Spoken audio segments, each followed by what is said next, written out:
natin ang regional wage board na yan. Permiso sa mga manggagawa. Ikatlo, sisiguraduhin na po natin, ipagbabawal natin ang contractualization, both public and private. Yung mga agency na yan, dapat wala yan. At lahat ng mga manggagawang nasa contractual status na yon, dapat po gawing regular na yan. Panghuli po, dapat ibaba ang presyo ng lahat ng pagkain at serbisyo para sa interes ng taong bayan. Tama! May conference naman kung mag-ingay ka na daw sa Kongreso, so talagang gusto mas mag-ingay pa sa Senado? Well, kailangan talaga natin ng ingay sa Senado, lalong-lalo na, no? Sabi ko nga kanina, ipagbabawal natin ang tingin sa gobyerno, pagbabawal natin yung tinatago ang pondo ng taong bayan. Dapat ito ay bukas sa lahat sa ating taong bayan, lalo ng paggasto at paano gagastusin ang pondo ng ating bayan. Ano? Kaya talagang tayo po ay magmamarka sa Senado bilang paglaban sa mga korap at mga tiwali sa gobyerno. Nasa po Sir Arambulo sa West Philippine Sea naman, last na lang po sa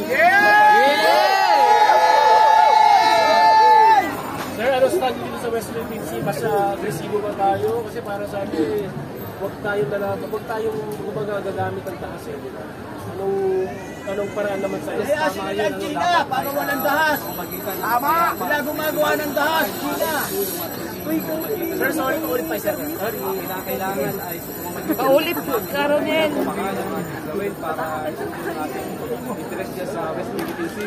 Unang-una ay dapat kilalanin talaga ng China yung karapatan ng mga mangis ng Pilipino dahil matagal nang mayroong desisyon. Ang Arbitral Tribunal noong 2016 na sa atin talaga yung West Philippine Sea, particular yung exclusive economic zone. Kaya tayo, kung sakaling tayo ay palangin mapusa sa Senado, kinakailangan ay natin isulong yung nagsasariling patakarang panlabas, no?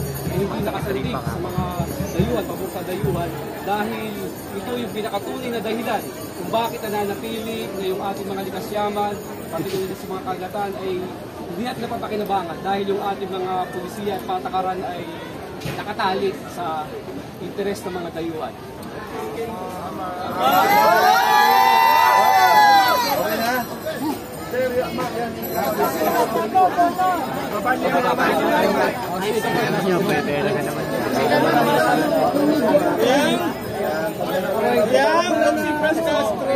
Yung mga prop team ng mga kandidato, baba cellphone.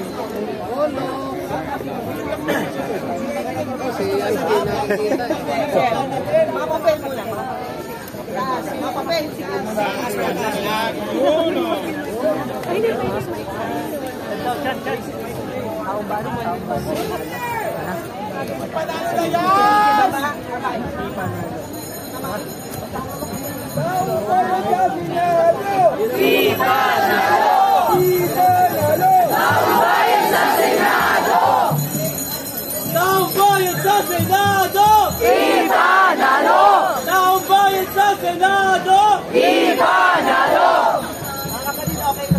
Wait lang, bumili sa last pack kay Sir.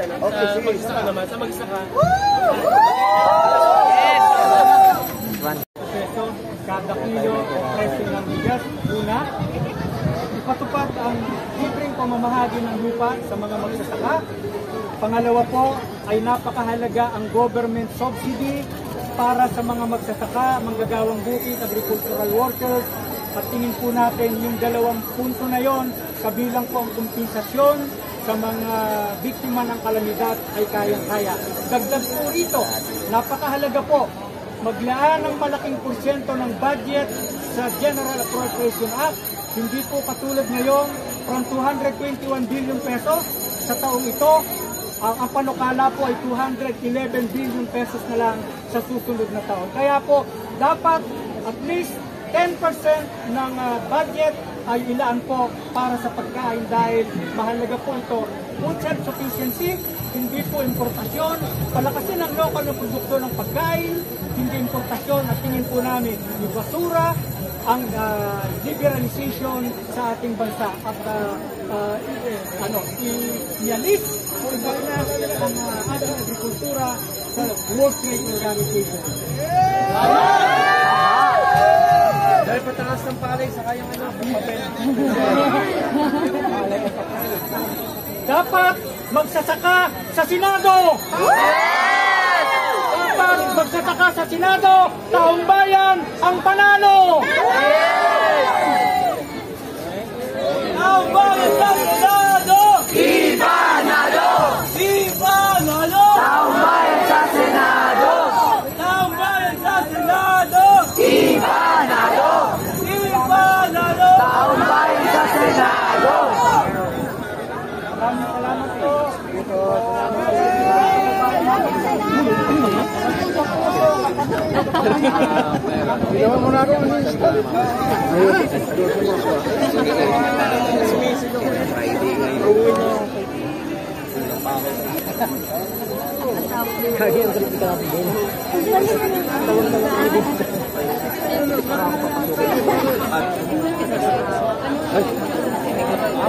Thank you guys. Thank you. Tanggalin na natin. Paglabas namin ito. Unang-una na pinakita na natin yan sa House of Representatives, yung pagtuturo ng leksyon sa mga corrupt abusado sa panununguna. So, kailangan natin yan na magkaroon ng counterpart sa Senado. Pag nandoon na po, pag magpapatuloy natin, yung ganong patakaran, tatanggalin natin ng confidential funds, babaguhin natin yung batas para sa Code of Ethical Standards para sa mga opisyal na dapat accountable siya doon sa kanyang pera na tinatanggap mula sa taong bayan. Ang pagkasis nito dapat ay transparent at accountable siya. At syempre, ano naman yan, advocacy ko, ipagpatuloy pa rin yung pagtataas ng sweldo ng ating mga teachers and government employees. Sa teacher, 50,000 ang entry level, 33,000 naman para sa mga salary grade 1. At syempre yung pagtataas ng mga benepisyo, katulad ng pera, yung personal economic relief assistance, gawin natin ng 5,000. Naaralin din natin yung pagtataas ng mga benepisyo. So yun, yung gagawin natin sa Senado. Yan,